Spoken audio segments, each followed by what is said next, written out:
ಇವರೇ ನಿಮ್ಮ ಹೆಸರು ಏನಂದ್ರಿ? ಆನಂದ. ಬನ್ನಿ, ಇನ್ನೊಬ್ರು ಯಾರು ಬನ್ನಿ, ಬಿಡಿ, ಕೊಡಿ ಅವ್ರಿಗೆ ಕೊಡಿ. Okay okay. Yeah, so because of the heavy growth, we have to reduce the growth. So, and also jamun responds very well for pruning. Okay, so wherever you prune, you get the fruits. Even mango? Mango also responds very well. Okay, whereas sapota, no.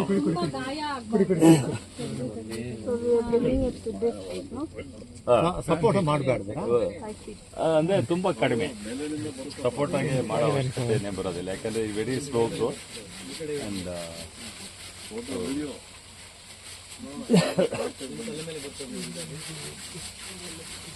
so this is also called center open system. ಆ ಕಡೆ ಬೀಳ್ಸಿ. So centre open means what? Centre open ಅಂದ್ರೆ ಏನ್ ಹೇಳಿ? Central ಇದನ್ನ central branch ನಾವು cut ಮಾಡಿದ್ದೀವಿ ಈಗ ಅಲ್ವಾ? ಸೊ ಸೆಂಟರ್ ನಲ್ಲಿ ಓಪನ್ ಮಾಡಿದ್ವಿ ನೋಡಿ.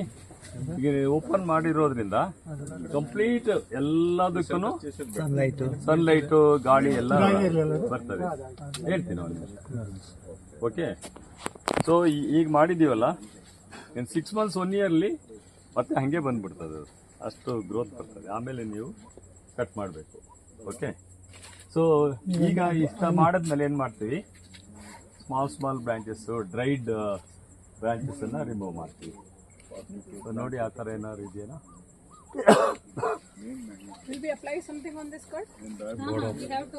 ಅಲ್ಲಿ ನೋಡಿ, ಅದು ಸ್ವಲ್ಪ ಅಲ್ಲಿ ಮೇಲೆ ಒಂದು ಸ್ವಲ್ಪ ತೆಗೀರಿ, ಅದು ಸ್ವಲ್ಪ ಮೇಲೆ ಒಂದು ಸ್ವಲ್ಪ ತೆಗಿಯೋ ನೀನು.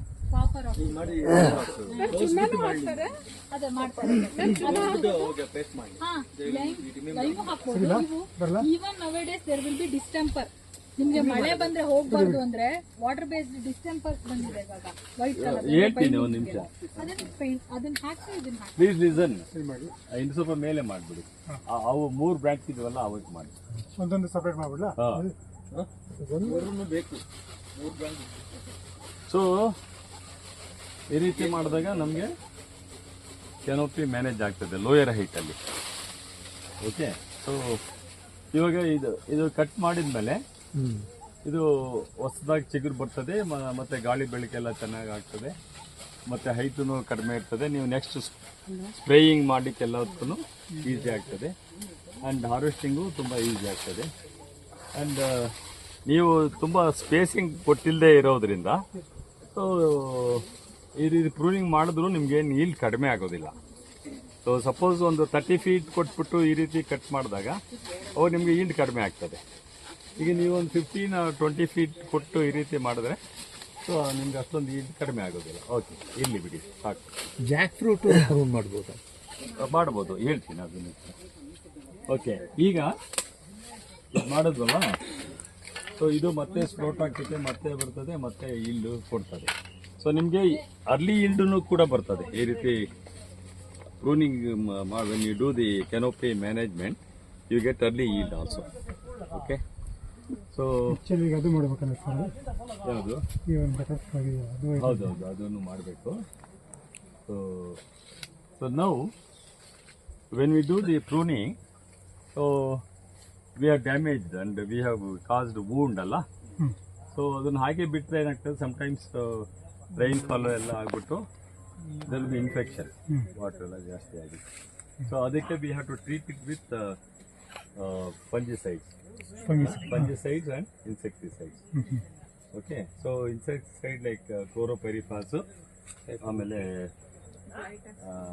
ಕ್ಲೋರೋಪೆರಿಫಾಸ್ ಜೊತೆಗೆ ಇನ್ನೇನು ಮಾಡ್ತೀವಿ ನಾವು? ಅಫ್ಕೋರ್ಸ್ ಬ್ಲೈಟ್ರಾಕ್ಸ್ ಫಂಜಿಸೈಡ್, ಆಮೇಲೆ ಹೆಕ್ಸಾಕೋನಜೋಲನ್ನು ಯೂಸ್ ಮಾಡ್ತೀವಿ. ಸೊ ಅದ್ರ ಜೊತೆಗೆ ಇದು ಡಿಸ್ಟೆಂಪರ್, ವೈಟ್ ಡಿಸ್ಟೆಂಪರನ್ನು ಹಾಕಿ when we paint it, then so when there is rainfall also it will not wash away. Okay, so that is what we do. ಸುಣ್ಣ ಸರ್. ಆರ್ಗ್ಯಾನಿಕ್ ಮಾಡೋದಾದ್ರೆ even Blitox is also organic.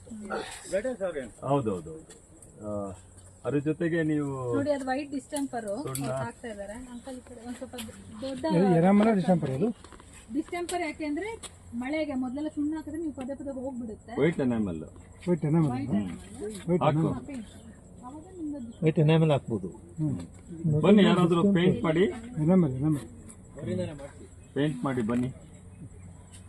So ಇದು this is also called as stem protection paste.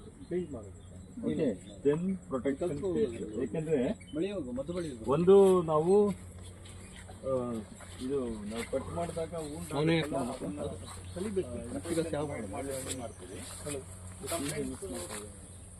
ಏನಾಗ್ತದೆ, lower portion ಅಲ್ಲಿ up to say 3 to 4 feet 5 feet ವರೆಗೆ mangoes ನೋಡಿ ಕೆಲವು crack ಬಂದಿರ್ತದೆ. Okay, so ಅದರಿಂದ ಇನ್ಫೆಕ್ಷನ್ ಜಾಸ್ತಿ ಆಗದಂಗಿರಲಿ ಅಂತನೂ ಕೂಡ ಫಂಜಿಸೈಡು ಇನ್ಸೆಕ್ಟಿಸೈಡ್ ಎರಡೂ ಇರೋದ್ರಿಂದ ಸೊ ಅದನ್ನು ಜನರಲ್ ಆಗಿ ಕಾಮನ್ ಆಗಿ as stem protection paste use.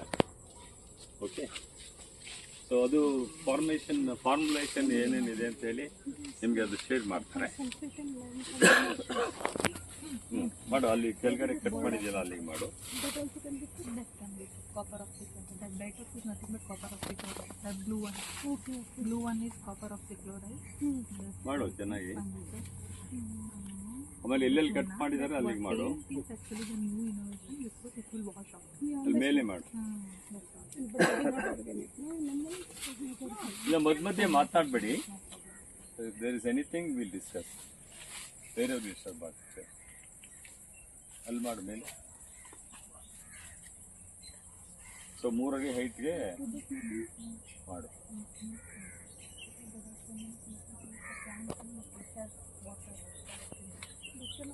So ನೀವು ಹೇಳ್ದಾಗೆ ಈ ಪೀಸ್ನು ಕೂಡ ಮಾಡಬೇಕು ಅದೇ ರೀತಿ. ಅಂದರೆ ಇದಕ್ಕೆ ಅಷ್ಟೊಂದು ಹೆವಿ ಕಟ್ ಮಾಡೋ ಅವಶ್ಯಕತೆ ಇಲ್ಲ. ಸೊ ಯಾಕೆಂದರೆ ಹಾರ್ವೆಸ್ಟ್ ಮಾಡೋದೇನು ಅಂತ ಕಷ್ಟ ಆಗೋದಿಲ್ಲ. Bigger fruits you can harvest. So only thing is ತುಂಬಾ ಗಾಳಿ ಬಂದಾಗ ಮುಗಿಯೋ ಚಾನ್ಸಸ್ ಇರುತ್ತೆ. ತುಂಬಾ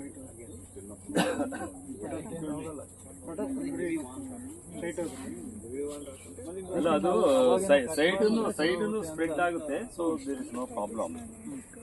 ಇದು ಮೇಲೆ ಮಾಡು.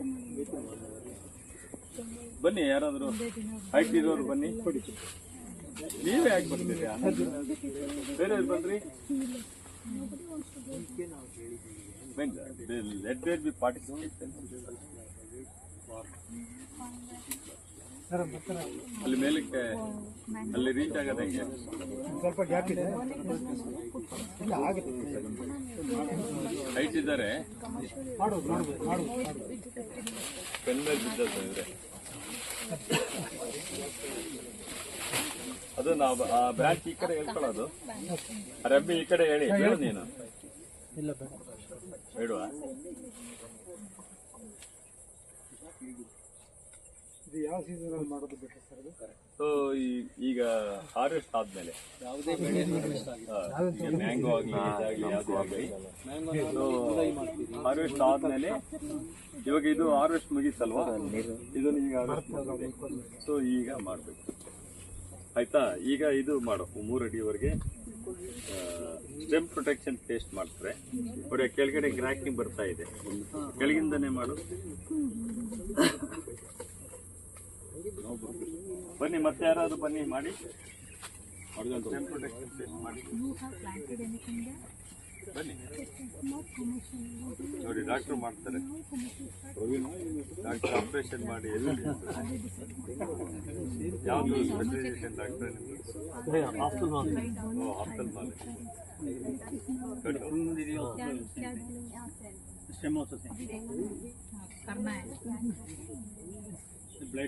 ಇನ್ನೊಬ್ಬ ಯಾರಾದ್ರು ಹೋಗಿ 3 ಅಡಿ ಹೈಟ್ ವರ್ಗು ಮಾಡಿ.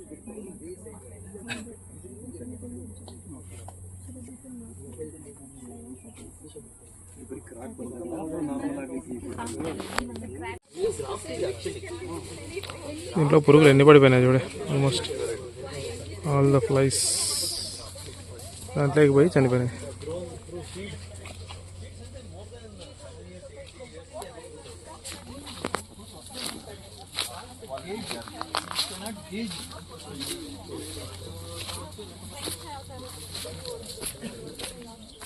To see that that there is aeration and sunlight penetration.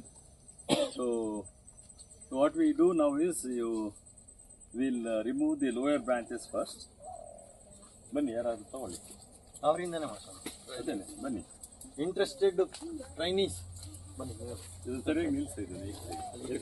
ಆಮೇಲೆ ಹಾಕಲ್ಲ ಓಕೆ ಸ್ಟಾರ್ಟ್ ಸರ್ ಮಾಡಿ. Is a very good opportunity. Your garden you want get. Lower branches cut ಮಾಡ್ತಾರೆ. ನೀವು ಕೊಯ್ಯದಿದ್ರೆ ಕೊಯ್ಯಿ ತಗೊಳ್ಳಿ. ಓಪನ್ ಫುಲ್ ಕೆಳಗಿರೋದನ್ನ ಕಟ್ ಮಾಡಿ. ಫುಲ್ ಕೆಳಗಿರೋದನ್ನ ಕಟ್ ಮಾಡಿ. ಫಸ್ಟ್ ಫುಲ್ ಕೆಳಗಿರೋದು ಮಾಡಿ. ನೆಲಕ್ಕೆ ಟಚ್ ಆಗುತ್ತೆ. ಒಂದನೇ ಕಡೆ ಕೆಳಗಡೆ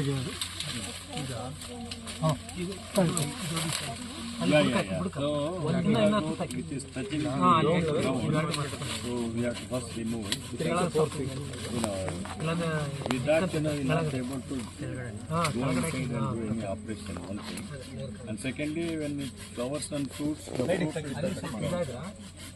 will affect the quality of the product. So that's the reason why you have to do the pruning of the lower branches.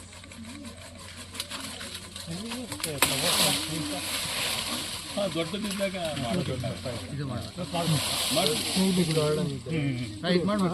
Heavy branches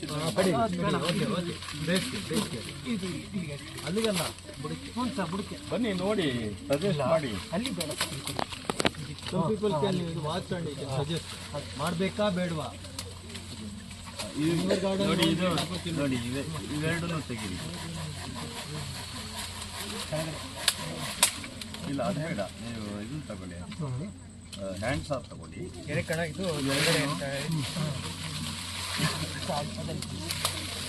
ಇವರೇ ಎಲ್ಲಿ ಹ್ಯಾಂಡ್ ಫ್ರೈ ಎಲ್ಲಿದೆ ಇದ್ರಲ್ಲಿ ಮಾಡಿ ಬನ್ನಿ. ಈ ಕಡೆ ಆ ಕಡೆ ಇಲ್ಲಿ ಇವೆರಡನ್ನು ಮಾಡಿ. ಅಲ್ಲಲ್ಲ ಒಂದು ನಿಮಿಷ ಇರಿ, ಅದು ಬುಡಕ್ಕೆ ಬೇಡ. ಇನ್ನೊಬ್ರು ಯಾರಾದ್ರು ಬನ್ನಿ. ಕೊಡಿ ಇರಿ ಒಂದು ನಿಮಿಷ ಇರಿ, ಇನ್ನೊಬ್ರು ಕೊಡಿ ಪ್ಲೀಸ್ ಪ್ಲೀಸ್ ಪ್ಲೀಸ್. ಎಲ್ಲ ನೀವು ಒಬ್ಬರೇ ಮಾಡಿ. ಅದಲ್ಲಪ್ಪ, ಕೈಗೆ ಮಾಡಿ. ಸಣ್ಣ ಬ್ರಾಂಚಸ್ ಇದ್ರೆ ಸಿಕ್ಕೈತೆ. ಇರಿ ಮಾಡಬೇಡಿ, ಇರಿ ಮಾಡಬೇಡಿ ಹೇಳಿದ್ದಾದ್ಮೇಲೆ. ಅದು ಇರೋದೇ ಸಣ್ಣ ಗಿಡ. ತೆಗಿರಿ ಸರ್. ಅದನ್ನು ತೆಗಿರಿ, ಇದನ್ನ ತೆಗಿ. ಇದನ್ನ ಮಾಡ್ತಾ ಇದ್ದೀವಲ್ಲ, ಹೇಳಿದ್ದನ್ನ ಇದು ಮಾಡಿ. ಅದು ಮತ್ತೆ ಇನ್ನೊಂದನ್ನು ತೆಗಿ. ಇನ್ನೊಂದು ವೆರಿ ಫಾಸ್ಟ್. ಓಕೆ ಆಯ್ತಲ್ವಾ? ಸೊ ಈಗ ಕೆಳಗಡೆ ಕುಳಿತುಕೊಂಡು ನೋಡಿ. ರಿಮೂವ್ ಮಾಡಿ. ಅದು ತೆಗಿಬೇಕು. ಯಾರು ತೆಗಿಲಿಲ್ಲ, ಓಕೆ ಎಲ್ಲ ತೆಗಿತೀವಿ. ಸೊ ಈಗ ನೋಡಿ ಪ್ಲೀಸ್ ಪ್ಲೀಸ್. ಟ್ರೈನೀಸ್ ಇಲ್ಲಿ ಪ್ಲೀಸ್ ಬನ್ನಿ. ನಿಮ್ಮ ಹತ್ರ ಮಾಡಿಸ್ಬೇಕು ನೋಡಿ. ನಿಮ್ಮ ಮರ ಇದ್ರೆ ಮಾಡೋದೇ ಇಲ್ಲ ನೀವು. ಯಾಕೆ ಗೊತ್ತಾ, ಹೊಟ್ಟೆ ಉರಿತದೆ. ಸೊ ಈಗ ಕಡಿತಾನೆ ಇದ್ದಾರೆ ಎಲ್ಲರೂ. ಈಗ ಏನ್ ಮಾಡ್ಬೇಕು ನೋಡಿ, ಗಾಳಿ ಬೆಳಕು ಸರಿಯಾಗಿ ಬರ್ತಾ ಇಲ್ಲಲ್ಲ, ಓವರ್ ಕ್ರೌಡಿಂಗ್ ಆಗಿದೆ. ಸೊ ಸೆಂಟ್ರಲ್ ಇರೋದನ್ನ ಕೆಲವನ್ನ ತೆಗಿರಿ, ಸೆಲೆಕ್ಟಿವ್ ಆಗಿ ತೆಗಿರಿ. ಸೆಲೆಕ್ಟ್ ಮಾಡ್ಕೊಂಡು ಅಲ್ಲೇನ್ ಮಾಡಿದ್ವಿ, ಬೇಡ ಅಂತ ಕೇಳಿ. ಇಲ್ಲಿ ನಾವು ಸೆಲೆಕ್ಟಿವ್ ಆಗಿ ತೆಗಿತೀವಿ. ಅವ್ರು ತೋರಿಸ್ಬಿಟ್ಟು ತೆಗಿಲ್ಲ ಸರ್ ಅಂತ ಕೇಳಿ ತಪ್ಪೇನಿಲ್ಲ. You are learning. ನೋಡಿ ಇಲ್ಲಿ ಆ ಹೈಟ್ ಅಲ್ಲಿ ಇರೋದು ಬೇಡ, ಸ್ವಲ್ಪ ಈ ಸೈಡ್ ಅದು ಸಣ್ಣ ಸಣ್ಣ ತೆಗೀರಿ. ಸರ್ ಒಬ್ಬೊಬ್ಬರೇ ತೆಗಿ. ಜಂಬ್ಲಿಂಗ್ ಇದನ್ನು ತೆಗೀರಿ, ಇದನ್ನು ತೆಗೀರಿ. ಓಕೆ, ಕೊಂಚ ಬನ್ನಿ, ಎಲ್ಲ ಹತ್ರ ಬನ್ನಿ. ನೋಡಿ ಒಂದು ನಿಮಿಷ ಇರಿ. ನೋಡಿ ಒಂದೊಂದು ಬ್ರಾಂಚ್ ತೆಗೆದು ಕೂಡ ಗೆಟ್ ಮೋರ್ ಸನ್ಲೈಟ್. ಓಕೆ, ಯಾಕೆಂದ್ರೆ ಕಟ್ ಮಾಡ್ಬಿಡೋದು easy. Once you cut it you lose the branches. So the number of branches to reduce you will not get the top. So you should do it judiciously. What you call it, judicious pruning. So what you do is now, ಯಾರು ಮಾಡ್ತೀರಾ, ಸಿಕ್ಕೇಚರ್ಲಿ ಮಾಡಿ. ಇರಿ ಸಿಕ್ಕೇಜ್ ಮಾಡಿ ಅಲ್ಲಿ ನೋಡಿ. ಇವಾಗ ನಾನು ಇಲ್ಲಿ ಏನ್ ಮಾಡ್ತೀನಿ ಅಲ್ಲಲ್ಲ ಅಲ್ಲಿ ಈಗ ಅಲ್ಲಿ ಸ್ವಲ್ಪ ಗಾಳಿ ಬೆಳಕು ಬರೋ ರೀತಿನಲ್ಲಿ ಹೆಂಗ್ ಮಾಡ್ತೀರಾ? ಅಲ್ಲಲ್ಲ ಅದಲ್ಲ, ಕೆಳಗಿನ ಮಾಡಿ ಆ ಕೆಳಗಿಂದ ಓವರ್ ಕ್ರೌಡ್ ಆಗಿರೋದನ್ನ ತೆಗೀರಿ. ನೀವು ಸಿಕ್ಕೇಜಲ್ಲೇ ತೆಗೀರಿ. ಬನ್ನಿ ಓವರ್ ಕ್ರೌಡ್ ಕ್ರಿಸ್ ಕ್ರಾಸಿಂಗ್ ಒಂದ್ರ ಮೇಲೆ ಯಾಕೆ ಮಾಡ್ತೀವಿ ಅನ್ನೋದು ಇಂಪಾರ್ಟೆಂಟ್. ಸುಮ್ನೆ ಹೆಂಗ ಮಾಡ್ಬಿಡೋದು. ಅದಕ್ಕೆ ಸರ್ ಅಲ್ಲ ಸರ್, ಇದು ಆ ಕಡೆಗೆ ಲೆಫ್ಟ್ ಸೈಡ್ ಲೆಫ್ಟ್ ಹ್ಯಾಂಡ್. ಅಲ್ಲಿ ಇನ್ನೂ ಸ್ವಲ್ಪ ಮೇಲಕ್ಕೆ. ಅದ್ ಬೇಡ, ಅದು ದೊಡ್ಡದು ಬೇಡ. ಯಾಕಂದ್ರೆ ಇದು ಗಿಡ ಇನ್ನು ಸಣ್ಣದು. ಇನ್ನು ಮೇಲೆ ಮೇಲೆ ಸಣ್ಣ ಸಣ್ಣ ತೆಗೀರಿ. ಸಿಕ್ಕೇಜಲ್ಲಿ ತೆಗಿಬೋದು. ಅದು ತೆಗಿಬಾರ್ದು, ಇಲ್ಲ ಇದನ್ನ ತೆಗಿಬೇಡಿ ಸರ್. ಅದನ್ನ ತೆಗಿಬಾರ್ದು. ಇಲ್ಲಲ್ಲ ಇಲ್ಲಿ ನಾನು ತೋರಿಸ್ತೀನಿ. Sir, how do you identify non-fruiting branches from fruiting branches? ಹಾ madam, How do you identify? Fruiting non fruiting so ಕ್ರಿಸ್ some fruiting also we will have to remove. No, they say always fruiting branches, non-fruiting branches. Looking at that tree, how to identify which branch is fruiting branch, which is non-fruiting? So since we are doing it now, so you will not be able to make out which is fruiting, which is not fruiting. Right now. Because it is just harvested and you will not know. You don't differentiate between the flowering bud or non-flowering bud. Okay, that is one thing. And secondly, when you are pruning, judicious pruning, so you will have to also remove some of the potentially fruiting branches also.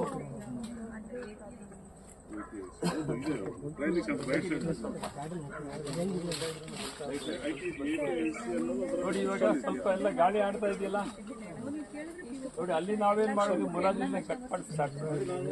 ಇಲ್ಲ ಹಂಗ್ ಮಾಡಿದ್ರೆ ಏನಾಗ್ತದೆ, ನಮ್ಗೆ ಈಗ ಕಡಿಮೆ ಆಗ್ತದೆ.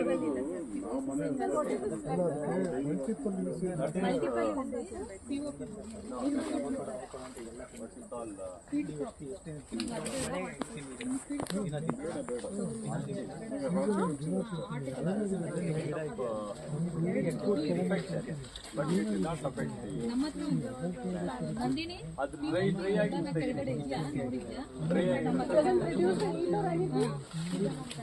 No. No, when you do this, it will come down. ಅದು ಒಣಗಿರೋ ತೆಗೀರಿ ಸ್ವಲ್ಪ.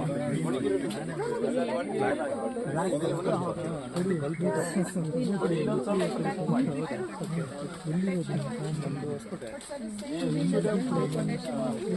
Picture before pruning also. Cuts ಮಾಡಿ ಅಲ್ಲಿ ಇನ್ನು ಕೆಳಗಡೆ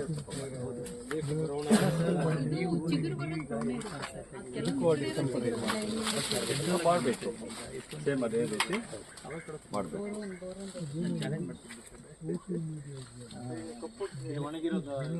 So when they do planting, that time they are going to remove the even bigger branches also, so that immediately after